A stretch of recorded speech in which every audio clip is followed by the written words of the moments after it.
So ఇప్పుడైతే మనము counselling సిరీస్లో భాగంగా క్యాండిడేట్ రిజిస్ట్రేషన్ పూర్తయిన తర్వాత నెక్స్ట్ ప్రాసెస్ ఏముంటుంది, క్యాండిడేట్స్ లాగిన్లోకి పోయేసి మనము ఏం కాలేజీలు కావాలో సెలెక్ట్ చేసుకోవాలి. సో క్యాండిడేట్ లాగిన్ ఇట్లా పైన ఒక సిరీస్గా మీకు కనిపిస్తూ ఉన్నాయి కదా. ఆ పేజ్లోకి వెళ్ళిన తర్వాత TSMset.nic.in లోకి వెళ్ళిన తర్వాత ఆ సిరీస్లో నుంచి మాకు తెలిసి సెకండ్ ఐకాన్ ఉంటుంది, క్యాండిడేట్స్ లాగిన్ అనేటువంటి ఒక ఐకాన్ ఉంటుంది. ఈ క్యాండిడేట్ ఐకాన్ కానీ ప్రెస్ చేసినట్లయితే మీకు ఏమేమి అడుగుతుంది, లాగిన్ ఐడి ఎంట్రీ చేయమంటుంది. ఈ లాగిన్ ఐడి ఎక్కడ ఉంటుంది, మీరు సర్టిఫికేట్ వెరిఫికేషన్ అయిపోయిన తర్వాత మొబైల్కి మెసేజ్ వచ్చి ఉంటుంది. ఆ మొబైల్కి మెసేజ్ వచ్చిన దాన్ని భద్రంగా, ఇందాక మనం ఏం చెప్పినాం, పాస్వర్డ్ ఒకదాన్ని జాగ్రత్తగా పేజ్ మీద రాసి పెట్టుకోవాలను. ఈ లాగిన్ ఐడి కూడా చాలా చాలా ఇంపార్టెంటు. ఈ లాగిన్ ఐడి ప్రతిసారి అడుగుతుంది అనమాట. ఈ లాగిన్ ఐడిని కంపల్సరీగా మీరందరూ కూడా చాలా భద్రంగా పాస్వర్డ్తో పక్కనే లాగిన్ ఐడి అని రాసి పెట్టుకోవాలి. ఇది మొత్తం ఒక 8 డిజిట్స్ నెంబర్ ఉంటుంది, దాన్ని జాగ్రత్తగా రాసి పెట్టుకోవాలి. సో ఓకే, లాగిన్ ఐడి దొరకబట్టారు, ఎంట్రీ చేసేస్తారు. దాని తర్వాత మీ ఎంసెట్ హాల్ టికెట్ నెంబరు, మీ డేట్ ఆఫ్ బర్త్, క్యాప్చా అంటే అక్కడ ఉన్నదాన్ని చూసి మళ్ళీ ఎంటర్ చేయడం అంతే. క్యాప్చా అంటే ఇంకేముండదు, డిఫరెంట్ లెటర్స్ అదేవిధంగా నెంబర్స్ ఉంటాయి. దాన్ని చూసి కేస్ సెన్సిటివ్ ఉంటుంది అనమాట. అక్కడ క్యాపిటల్ ఉంటే క్యాపిటల్ ఎంటర్ చేయాలా, స్మాల్ లెటర్ ఉంటే స్మాల్ లెటర్ ఎంటర్ చేయాలి.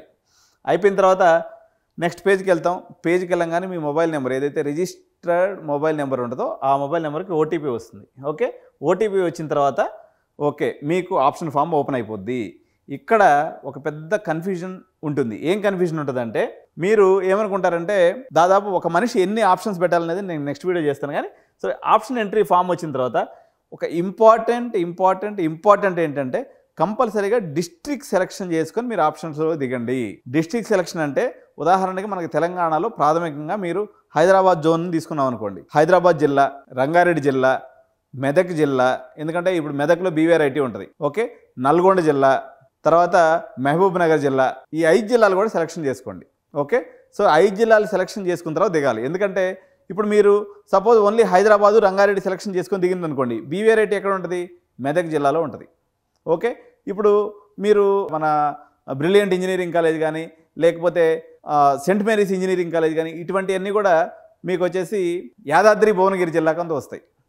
33 జిల్లాలు ఉన్నాయి. సో ఇప్పుడు మనం ఏ జిల్లాలు సెలెక్ట్ చేసుకోవాలనేది మనం పర్టికులర్గా చూసినప్పుడు ఒక హైదరాబాద్ సరౌండింగ్స్లో ఆప్షన్స్ పెట్టుకోవాలనుకున్నటువంటి వాళ్ళు ఏ జిల్లాలని సెలెక్ట్ చేసుకోవాలి అని అనుకున్నప్పుడు నేను ఒకసారి లిస్ట్ ఇస్తున్నా, మీరందరూ జాగ్రత్తగా పెన్ను పేపర్ పెట్టుకొని మంచిగా రాసుకోండి. రాసుకోకుండా ఒక జిల్లా కనుక ఒక జిల్లా పెట్టుకున్నారనుకోండి, ఉదాహరణకి మీకు ఫస్ట్ జిల్లా హైదరాబాద్. ఓకే, ఎందుకంటే హైదరాబాద్ని మీరు టార్గెట్ పెట్టుకున్నారు కాబట్టి హైదరాబాద్ జిల్లాని పెట్టుకుంటారు. సపోజు మీరు వరంగల్ వాసులు అనుకోండి, ఓన్లీ వాగ్దేవి అటువంటి ఏదైనా టాప్ కాలేజీలు పెట్టుకోవాలనుకున్నారు. ఓకే, వరంగల్ మీ లోకల్ జిల్లా అయితే వరంగల్ జిల్లాను కూడా ఒకదాన్ని ఆప్ట్ చేసుకుంటారు. ఎగ్జాంపుల్ చెప్తున్నా కాబట్టి ఇది హైదరాబాద్ వాళ్ళకి ఇది అవసరం లేదు. జనరల్గా వరంగల్ వాళ్ళు ఎవరైనా పెట్టుకుంటే ఇప్పుడు హైదరాబాద్ కాలేజెస్ వాళ్ళ యొక్క పేరెంట్ డిస్టిక్. మీరు వరంగల్ వాళ్ళు అయితే వరంగల్ని ఒకదాన్ని సెలెక్ట్ చేసుకుంటారు. మీరు కరీంనగర్ అయితే కరీంనగర్ సెలెక్ట్ చేసుకుంటారు. మహబూబ్ నగర్ అయితే మహబూబ్ నగర్ సెలెక్ట్ చేసుకుంటారు. మహబూబ్ నగర్లో ఒకటే కాలేజ్ ఉంది, జయప్రకాష్ నారాయణ ఇంజనీరింగ్ కాలేజ్, ఇంకోటి ఏదో 1-2 కాలేజెస్ ఉన్నాయి. సో ఇది మీరు లోకల్ డిస్టిక్ ఒకటి. సో హైదరాబాద్ జిల్లాతో పాటు ఒక లోకల్ డిస్టిక్ అంటే మీరు రెసిడెన్స్ ఎక్కడైతే ఉందో దానికి నియర్ బై కాలేజ్ పెట్టుకోదలుచుకుంటే అదొక జిల్లాని సెలెక్ట్ చేసుకుంటారు. మూడోది వచ్చేసి RR డిస్టిక్, రంగారెడ్డి. తర్వాత చాలామంది రంగారెడ్డి జిల్లా సెలెక్ట్ చేసుకున్న తర్వాత ఇప్పుడు మనకి 33 జిల్లాలు కౌంట్ కదా, మేడ్చల్ మల్కాజ్గిరి. ఎందుకంటే మన మల్లారెడ్డి సామ్రాజ్యం అంతా కూడా మేడ్చల్ మల్కాజ్గిరిలో ఉంది. మేడ్చల్ మల్కాజ్గిరి. ఓకే, సో మేడ్చల్ మల్కాజ్గిరి అయిపోయింది. తర్వాత మీకు మెదక్ జిల్లాలో ఏముంటుంది, మనకి BVRIT కాలేజ్ ఉంటుంది. సో ఈ 4 ఎంట్రీ చేసుకున్నారు కదా. హైదరాబాద్ జిల్లా ప్లస్ మీ లోకల్ డిస్టిక్ ఒకటి లోకల్లో పెట్టుకోదలుచుకుంటే, రంగారెడ్డి జిల్లా ఒకటి, మేడ్చల్ మల్కాజ్గిరి ఒకటి. 4 జిల్లాలు అయిపోయినాయా. 5వ జిల్లా ఏంటో చూద్దాం మనం ఇప్పుడు. 5వ జిల్లాకు వచ్చేసరికి మీరు మెదక్ జిల్లాని సెలెక్ట్ చేసుకోవాలి. మెదక్ జిల్లాకు వచ్చేసరికి ఏం కాలేజీలు ఉంటాయి, ఉదాహరణకి నెక్స్ట్ వచ్చేసి 5వ జిల్లాగా మెదక్ జిల్లాని పెట్టుకుందాం. ఈ మెదక్ జిల్లా కింద మనకి BVRIT కానీ ఎల్ఎంకి ఇంజనీరింగ్ కాలేజ్ కానీ ఇటువంటి కాలేజెస్ అన్నీ కూడా మీకు మెదక్ జిల్లా కింద ఉంటాయి. దాని తర్వాత 6వ జిల్లాకి వెళ్ళినది వచ్చేసి యాదాద్రి భువనగిరి.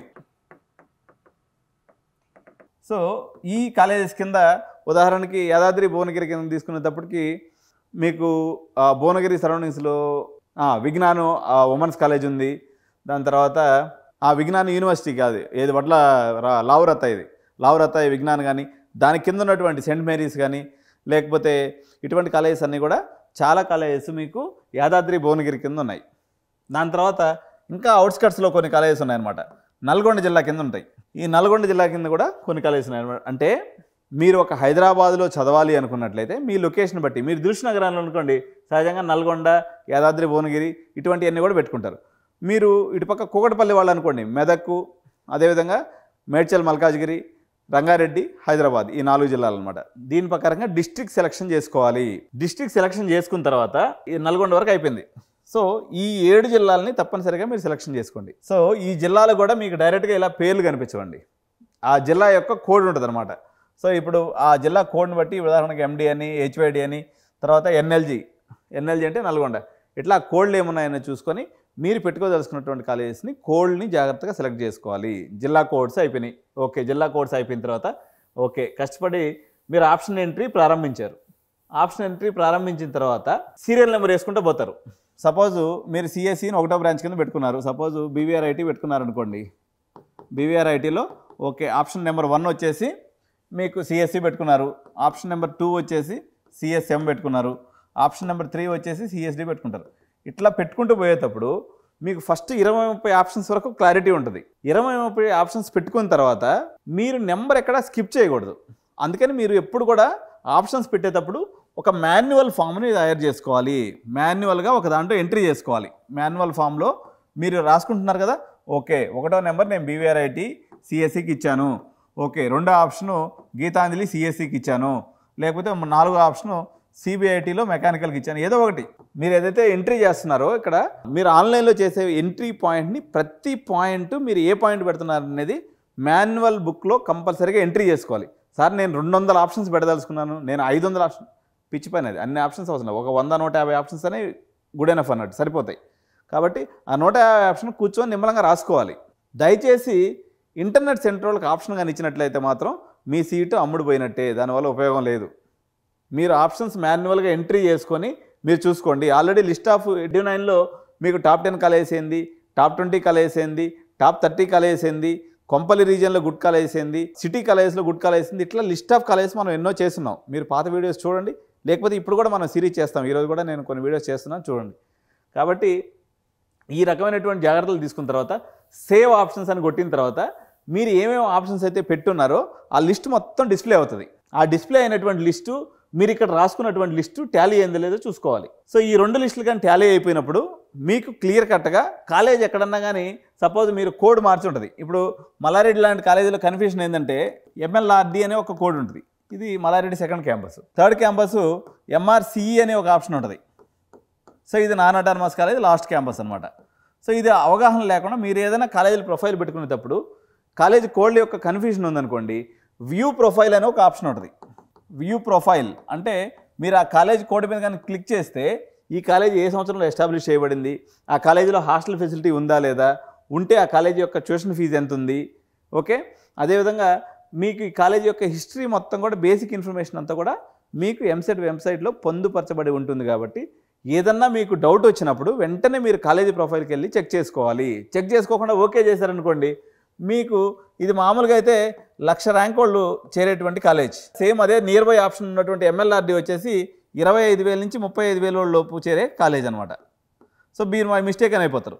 సేమ్ ఇదే మల్లారెడ్డి పేరుతో ఎంఆర్ఈఎం అని ఇంకోటి ఉంటుంది. సో యాక్చువల్గా ఇది మల్లారెడ్డి గ్రూప్కి సంబంధం లేని కాలేజ్. మీరు పొరపాటు దాన్ని పెట్టుకున్నారనుకోండి, అది 1,00,000కి వచ్చేటువంటి కాలేజ్. మీరు మిస్టేక్ అయిపోతారు, ఆగం అయిపోతారు. ఫస్ట్ ఫేజ్లో పోయి వేరేవాడు ఖర్చు వేసుకుంటాడు, మీ సీటు గల్లంత అయిపోతుంది. కాబట్టి ఇది జాగ్రత్తగా మీరు గుర్తుపెట్టుకొని జాగ్రత్తగా ఆప్షన్స్ పెట్టుకోవాలి. ఇంకొకటి, ఈ ఫస్ట్ ఫేజ్ కౌన్సిలింగ్లో మామూలుగా పెళ్ళైన కొత్తలో జనాలు ఎట్లా తప్పులు చేస్తుంటారు, ఇది ఫస్ట్ ఫేజ్ కౌన్సిలింగ్ కాదన్నట్టు అనేక మిస్టేక్స్ చేస్తూ ఉంటారు అనమాట. మీరు ఇట్లాంటి మిస్టేక్స్లో ఎట్లుంటాయంటే, ఉదాహరణకి ఊపుగా వస్తారనమాట సిస్టమ్ ముందుకి. ఊపుగా వచ్చి టకటగా కూర్చొనేసి ఆ కొట్ట సిబిఐటి కొట్టు, నీ ర్యాంక్ ఏందని సంబంధం లే, కొట్టు వాసవి కొట్టు, విఎన్ఆర్ కొట్టు, 10 ఆప్షన్స్ అయిపోయింది, తడికి తీసేయి అని చెప్పేసి దుకాణం సర్దుకొని వెళ్ళిపోతారండి ఏదో బిజీ ఉన్నట్టు. లాస్ట్కి మీకు ఒక మెసేజ్ వస్తుంది బ్యూటిఫుల్గా, ఓకే మన ట్రంప్ బిల్ లెక్క, no seat allotted to you, లబోదిబో మొత్తుకుంటారు, మీ నాయన బెల్ట్ తీసుకొని వాయిస్తాడు. కాబట్టి కొంచెం నిమ్మలంగా ఆప్షన్స్ చెప్పేది వినండి, ఇన్ని పెన్ను పేపర్ పెట్టుకొని రాసుకొని నిదానంగా చేయండి. కాబట్టి మినిమము మీకు వచ్చినటువంటి ర్యాంక్ ప్రకారంగా 100 ఆప్షన్స్ ప్రతి ఒక్కరు పెట్టుకోవాలి. మినిమం 100 ఆప్షన్స్ పెట్టుకోమన్నాడు వేణుగోపాల్ సార్. 100 ఆప్షన్స్ పెట్టుకుంటే గ్యారెంటీగా సీట్ వస్తుందని మా వాళ్ళు, నా అభిమానులు కొంతమంది ఉంటారనమాట. వాళ్ళు ఏంటంటే ఏమేమి ఆప్షన్స్ పెడతాడు, మనోడికి ర్యాంక్ ఒక 60,000 ఉంటుంది. ఓకే, సిబిఐటి 10 ఆప్షన్స్ పెడతాడు, విఎన్ఆర్ 10 ఆప్షన్స్ పెడతాడు, గోకరాజు 10 ఆప్షన్స్ పెడతాడు. తర్వాత ఏ సివిఆర్ఓ ఇంకో 10 ఆప్షన్స్ పెట్టేసి సార్ మీరు చెప్పేసిండ్రు టాప్ 10 కాలేజెస్లో మీకు లెక్క ప్రకారం మీరు చెప్పిన ప్రకారం 100 పెట్టాను, నాకేమో నో సీట్ అలాట్మెంట్ అని చెప్పాడు వేణుగోపాల్ సార్, అబద్ధం చెప్పాడని నా మీద మొత్తుకుంటారు. నేను చెప్పింది మీకు వచ్చినటువంటి ర్యాంక్ని బట్టి ఒక 100 ఆప్షన్స్ పెట్టమన్నా. మీకు ఊరికిన ఎమోషన్ కోసం పెట్టుకుంటాం మనం టాప్ 5 కాలేజెస్, ఒక 50 ఆప్షన్స్. జేబీఏ మన Osmania university, OU college of engineering కానీ, జేఎన్టీయూ కానీ, అదేవిధంగా సిబిఐటి కానీ, వాసవి కానీ, విఎన్ఆర్ కానీ, గోకరాజు కానీ, లేకపోతే బీవీఆర్ఐటి కానీ, కేఎంఐటి కానీ, నారాయణమ్మ కానీ 60-70,000 ర్యాంక్ వచ్చినటువంటి ఓసీ పిల్లలకి ఎవరికి రావు ఈ సీట్లు. అన్నెసరిగా మీకు ప్రయాసపడే ఆయాసపడటం కన్నా అన్లెస్ అదర్వైజ్ మీరు మెకానికల్ కానీ, లేకపోతే సివిల్ కానీ, ట్రిపుల్ కానీ, లేకపోతే కోర్ రిలేటెడ్ బ్రాంచెస్ ఏదైనా పెట్టుకుంటేనేమో that's a different issue. But మీరు సిఎస్సి ఫ్యామిలీ పెట్టుకునేటప్పుడు మాత్రం ఈ సీట్లు వచ్చే అవకాశం లేదు. కాబట్టి జస్ట్ మీరు ఎమోషన్ కోసం పెట్టుకునేది పెట్టుకోండి. ఎందుకంటే గణపతి మంత్రం చదివినట్టుగా ఏదో ఒకటి మనకు ఓం నమః శివాయ ఏదైనా తగిలితే తగలద్దు అనుకుంటే మీరు మొదటి నుంచి మనం జేఎన్టీ నుంచి స్టార్ట్ చేసి పెట్టుకుంటారండి. కానీ బట్ కింద ఆప్షన్స్ పెట్టుకోవడం ఇంపార్టెంట్. అంటే మీకు తగిలే ఆప్షన్స్ ఒక 100 పెట్టుకోమని నేను చెప్తున్నా. పైన మీరు ఇంక ఎక్స్ట్రా పెట్టుకుంటే పెట్టుకోండి, మీ ఓపికది. మినిమం ఒక 100 ఆప్షన్స్ పెట్టుకోవాలి, అవి తగిలే ఆప్షన్స్ అయి ఉండాలి. ఈసారి మాక్ కౌన్సిలింగ్ అయితే రేవంత్ అన్న అవకాశం ఇచ్చినాడు. కానీ మాక్ కౌన్సిలింగ్ వల్ల చాలా బెనిఫిటే ఉంటుంది నిజంగా. ఎందుకంటే చాలామంది ఈ తప్పులు చేసేవాళ్ళు ఎవరు కూడా తక్కువ ర్యాంకర్స్ చేయరండి. 1,00,000 ర్యాంక్ వచ్చినాడు వాడు జాగ్రత్తలో వాడు ఉంటాడు, జాగ్రత్తగా పెట్టుకుంటాడు. పర్టికులర్గా ఈ 5,000 నుంచి 10,000 ర్యాంకర్స్ ఎవరైతే ఉన్నారో ఈ బ్లండర్ మిస్టేక్ని ప్రతి సంవత్సరం చేస్తూనే ఉంటారు. ఇదొకటి. రెండోది తమాషా అయిన విషయం నేను మీకు చెప్తాను. వాడికి ఎవడో చెప్పుంటాడు, సార్ సిఎస్ఎం తప్ప ఇంకో బ్రాంచ్ పెట్టుకోవద్దురా, మొత్తం లైఫ్ దీంట్లో ఉందని చెప్తాడు. వాడు ఏం చేస్తాడంటే జేఎన్టీ నుంచి మొదలుపెట్టి ఎక్కడ దాకా పెడతాడు, హైదరాబాద్లో ఉన్న 50 అటానమస్ కాలేజీలో సిఎస్ఎం పెడతాడు. ఏమైపోయింది ఈ క్రేజ్? నీ ఒక్కడికే ఉందా? అందరికీ ఉంది, అందరూ అదే పెట్టుకుంటారు. మొత్తం ఏఎంఎల్ సీట్లు ఎన్ని ఉన్నాయి? 10,000 ఉన్నాయి. ఓకే, సపోజ్ మీరు తెలిసి తెలియకుండా ఆప్షన్స్కి వచ్చినటువంటి 95,000 మంది అందరూ సిఎస్ఎం పెట్టింది అనుకోండి, ఎంతమందికి అలాట్ అవుతుంది? 10,000 మందికి అలాట్ అవుతుంది. మిగిలిన 80,000 మందికి నో సీట్ అలాటెడ్. అంటే ఇది ఎట్లా అంటే ఐశ్వర్య రాయ్ కోసం ఎదురు చూసి లాస్ట్కి పెళ్లి కాకుండా మిగిలిపోయిన బ్యాచ్ అన్నట్టు. నీకు ఐశ్వర్య దొరకలేదు, నువ్వు అనుకున్నావు ఐశ్వర్య అని అనుకున్నావు, నీ పాయింట్ ఆఫ్ వ్యూ అది. ఓకే, రాజు నచ్చింది రంబే కాబట్టి నీకు నచ్చిన పాయింట్ ఆఫ్ వ్యూలో సిఎస్ఎం మంచి బ్రాంచే అనుకుందాం ఫర్ టైం బీయింగ్. ఎందుకంటే అన్ని బ్రాంచ్లు ఒకటే నా దృష్టిలో అయితే. బట్ నీ పాయింట్ ఆఫ్ వ్యూ అది ఉంది కాబట్టి నీ ఎమోషన్ నేను రెస్పెక్ట్ చేస్తూ నువ్వు సిఎస్ఎం పెట్టుకో, కాదంటలేదు. కానీ నువ్వు సిఎస్ఎం పెట్టుకొని ఫస్ట్ ఫేజ్ మొత్తం చూసావనుకో, ఒక 50 కాలేజీలు పెట్టి కుదరకపోతే నెక్స్ట్ 50 కాలేజీలు పెడతానని అనుకోవద్దు. లాస్ట్కి నీకేమవుద్దంటే ఎటు తేలక ఎక్కడా సీట్ లేక ఒక పనిమాల కాలేజీలో చదువుకోవాల్సి వస్తుంది. కాబట్టి బ్రాంచ్ ఏదైనా ఒకటే కాబట్టి నీకు నచ్చినటువంటి బ్రాంచ్ని నువ్వు ఫస్ట్ పెట్టేసుకో, ప్రాబ్లం లేదు. అది సిఎస్ఎం పెట్టుకుంటావా, మెకానికల్ పెట్టుకుంటావా, సిఎస్సి పెట్టుకుంటావా, డేటా సైన్స్ పెట్టుకుంటావా, అది నీ ఛాయిస్. కానీ రిమైనింగ్ అన్ని బ్రాంచ్లు ప్లేస్మెంట్ పాయింట్ ఆఫ్ వ్యూలో దీన్ని సిఎస్సి ఫ్యామిలీ కింద రాసుకోండి మీరు. If you are a smart guy, తప్పు చేస్తున్నావు అనుకున్నా పర్ఫెక్ట్గా తప్పు చేయడం ఎట్లా అంటే నువ్వు ఒక సిఎస్సి ఫ్యామిలీలో నీకు వచ్చే ప్లేస్మెంట్ ఏదైనా ఒకటే. సిఎస్సి ఫ్యామిలీ అంటే ఏంది? సిఎస్సి, ఇక్కడ కూడా కన్ఫ్యూజన్ ఉంటుంది అనమాట. సిఎస్ఎం ఈ కోడ్ ఉంటుంది. సిఎస్ఎం అంటే ఏంది? సిఎస్సి ఏఎంఎల్ అని. అదేవిధంగా CSD computer science and data science. అదేవిధంగా సిఎస్ఓ అంటే ఐఓటి. ఇట్లా మీకు ఈ యొక్క బ్రాంచ్ కోడ్స్ని గురించినటువంటి సమాచారం కూడా ఎంసెంట్ వెబ్సైట్లో పొందుపరచబడి ఉంటుంది. సిఎస్సి ఫ్యామిలీ అంటే సిఎస్సి నామినిక్లేచర్ ఉండటంతో ఒకటే కాదు. ఓకే, సిఎస్సి ఫ్యామిలీ అంటే కంప్యూటర్ సైన్స్ అని ఉండటంతో పాటు ఇప్పుడు ఏఐ ఉంది, ఇది ఒక బ్రాంచ్ కొత్తగా వచ్చింది. ఏఐఎంఎల్ ఉంది, ఇది ఒక కొత్త బ్రాంచ్ వచ్చింది. అదేవిధంగా ఏఐడిఎస్ అని వచ్చింది. ఇవన్నీ కూడా సిఎస్సి ఫ్యామిలీకి సంబంధించినటువంటి బ్రాంచెసే. అదేవిధంగా సిఎస్ఎన్ అని ఉంటుంది, నెట్వర్క్స్. ఓకే, సిఐసి అని ఉంటుంది, సిబిఐటిలో ఉంటుంది ఈ college. Block chain technology, cyber security and IoT. So ఈ ఫ్యామిలీలో స్మార్ట్ పేరెంట్స్ ఎవరైనా సరే సిఎస్సి ఫ్యామిలీలో ఏదైనా ఒకటి. మీ పిల్లలు మంకుపట్టు పట్టకపోతే చాలా స్మార్ట్గా మీరు ఫస్ట్ కౌన్సిలింగ్లో ఇటువంటి ఆప్షన్స్ అన్నీ పెట్టుకున్నట్లయితే మీకు మంచి కాలేజీలో సీట్ వచ్చేస్తుంది. సో ఇది సిఎస్సి ఫ్యామిలీ. ఇప్పుడు ఈసీఈ ఫ్యామిలీ గురించినటువంటి సమాచారం కూడా మనం తెలుసుకుందాం. ఇప్పుడు ఈసీఈ ఫ్యామిలీకి వచ్చినప్పుడు నా దృష్టిలో, నా పర్సెప్షన్లో ఈసీఈ ఫ్యామిలీ అంటే ఏమేమి వస్తాయి చెప్పండి. సో ఈసీఈ జనరల్ ఈసీఈ ఒకటి. ఓకే, సెకండ్ వన్ వచ్చేసి ఈసీఈ విఎల్ఎస్ఐ ఒకటి. ఓకే, సో థర్డ్లో దీన్ని సిఎస్సి ఐఓటీ కింద కూడా మనం రెండు పక్కల వస్తుంది. ఇది ఐఓటీ అనేది ఈసీఈ ఫ్యామిలీ కింద వస్తుంది, ప్లస్ దీని కింద కూడా వస్తుంది. ఏఐ రోబోటిక్స్ కూడా టెక్నికల్గా చెప్పాలంటే ఏఐ అనేది సిఎస్సి పార్టు, రోబోటిక్స్ అనేది mechanical and ECE related branches కూడా ఉంటాయి. సో మీరు ఎంజీఐటీలో ఉన్నటువంటి మెకాట్రానిక్స్ని కూడా ఒక ఆప్షన్ కింద పెట్టుకోండి, ప్రాబ్లం లేదు. ఎందుకంటే మెకాట్రానిక్స్ అనేది మీకు మెకానికల్ ప్లస్ ఈసీఈ బ్రాంచ్ కలిసి ఉంటుంది. ఇది కాకుండా మీరు ఇంకా జనరస్ పీపుల్, ఇంకా స్మార్ట్ పీపుల్ కానీ అనుకున్నట్లయితే మీకు సపోజ్ 20,000 ర్యాంక్ ఉంది, మంచిగా మీరు ట్రిపుల్ కూడా పెట్టుకోండి. ట్రిపుల్ అనేది కూడా ఈసీఈ ఫ్యామిలీ బ్రాంచే. సార్ మీరు చెప్పేది అబద్ధము, మీరు అబద్ధాలు నిత్యం నిజం అక్కడ కూడా చెప్పరు అని అనుకునే వాళ్ళకి నేను ఒక మాట చెప్తాను. మీరు ఐఐటీకి జోసా కౌన్సిలింగ్ అటెండ్ అయిన వాళ్ళు చూడండి, ఎక్కడైనా ఐఐటీలో మీరు ఈసీ అనే బ్రాంచ్ని చూసారా? ఇక్కడ వదిలిపెట్టేద్దాం, మీరు ఏ ఫారిన్ కన్సల్టెన్సీ అయినా పోండి, ఈసీ రిలవెంట్గా ఏ కోర్సు ఎంఎస్లో ఉండదు. So it is a combination of ఇది electronics and electrical engineering. So ఇందులో ఎలక్ట్రానిక్స్ అనే పార్ట్ కూడా మీకు కలిసి ఉంటుంది. సో ట్రిపుల్ ఈ చేసినటువంటి వాళ్ళు కూడా మీకు విఎల్ఎస్ఐ మీద జాబ్స్ చేయొచ్చు, ఎంబెడెడ్ మీద జాబ్స్ చేయొచ్చు, ఐఓటీ మీద జాబ్ చేయొచ్చు, లేకపోతే ఎలక్ట్రిక్ వెహికల్స్ మీద జాబ్ చేయొచ్చు, లేదనుకున్నట్టయితే పవర్ సిస్టమ్స్, పవర్ ఎలక్ట్రానిక్స్ మీద కూడా జాబ్ చేయొచ్చు. కానీ వీటన్నిటిని కలిపి మనము ఈసీఈ ఫ్యామిలీ కింద పెట్టుకుంటే మీరు స్మార్ట్ ఫెలో అవుతారు. మిగిలిన వాళ్ళందరూ ఈ ట్రిపుల్ ఈ అనేది మనకు సంబంధం లేదు అని పక్కకి వెళ్ళిపోయేటువంటి వాళ్ళందరినీ కాదని చెప్పేసి నీకు మంచి కాలేజీలో సపోజ్ 20,000కి రావాల్సిన ర్యాంక్ కాస్త మీకు 20,000కి వచ్చేస్తుంది అనమాట. అంటే 50,000 ర్యాంక్ వచ్చేటువంటి వాళ్ళకి బదులు నీకు తొందరగా సీట్ వస్తుంది, ప్లస్ మంచి కాలేజీలో సీట్ వస్తుంది. ఇట్లా కానీ పెట్టుకున్నట్లయితే. తర్వాత చాలామంది చేసేటువంటి ఇంకో మిస్టేక్ ఏంటంటే ఆప్షన్స్ సేవ్ చేసేటప్పుడు సేవ్ అండ్ లాగౌట్లో కొట్టిన తర్వాత మీకు లాగౌట్ అయిపోతుంది. పరిగెత్తుకుంటా మనం వెళ్ళిపోవద్దు, మళ్ళీ ఒకసారి లాగిన్ అయ్యేసి మీ సేవ్ ఆప్షన్స్లోకి వెళ్ళి చూసుకోండి, నాది సేవ్ అయిందా లేదా. మళ్ళీ సేవ్ ఆప్షన్స్లో నువ్వు పెట్టినటువంటి ఆప్షన్స్ లిస్ట్ కనిపిస్తేనే నువ్వు చేసింది కరెక్ట్ అయినట్టు. ఇంకొక మిస్టేక్ ఏం చేస్తా అంటే 10 రూపాయలు కకృతి పడిపోయి ప్రింట్అవుట్ తీసుకోకుండా వెళ్ళిపోతారు ఇంటర్నెట్ సెంటర్ నుంచి. ఆ పని చేయొద్దు. మీరు మొత్తం చేసినటువంటి ఆప్షన్స్ యొక్క ప్రింట్అవుట్ తీసుకొని ఇంటికి పోయి నిమ్మలంగా మళ్ళీ ఒకసారి చూసుకోండి. ఎక్కడన్నా పొరపాటు ఉన్నట్లయితే మళ్ళీ రేపు పొద్దున పోయి కరెక్షన్ చేసుకోవచ్చు. ఎడ్యూ9 ఎప్పటికప్పుడు అనేక చిట్కాలు, ఎట్లాంటి చిట్కాలు అంటే కొత్త బ్రాంచెస్ విషయంలో, తర్వాత ఆఫ్ క్యాంపస్లు వస్తున్నాయి, లాస్ట్ ఇయర్ సీట్స్ యాడ్ అవుతున్నాయి, ఇటువంటివన్నీ కూడా నేను ఎక్కడ మిస్ అవ్వకుండా నేను ఎప్పటికప్పుడు మీకు సమాచారం చేరవేస్తూ ఉంటాను. మీరు చేయాల్సిందల్లా సబ్స్క్రైబ్ కొట్టడంతో పాటు బెల్ ఐకాన్ కానీ నొక్కినట్లయితే నోటిఫికేషన్ రూపంలో నేను చెప్పే ఇన్ఫర్మేషన్ మీకు వస్తూ ఉంటుంది.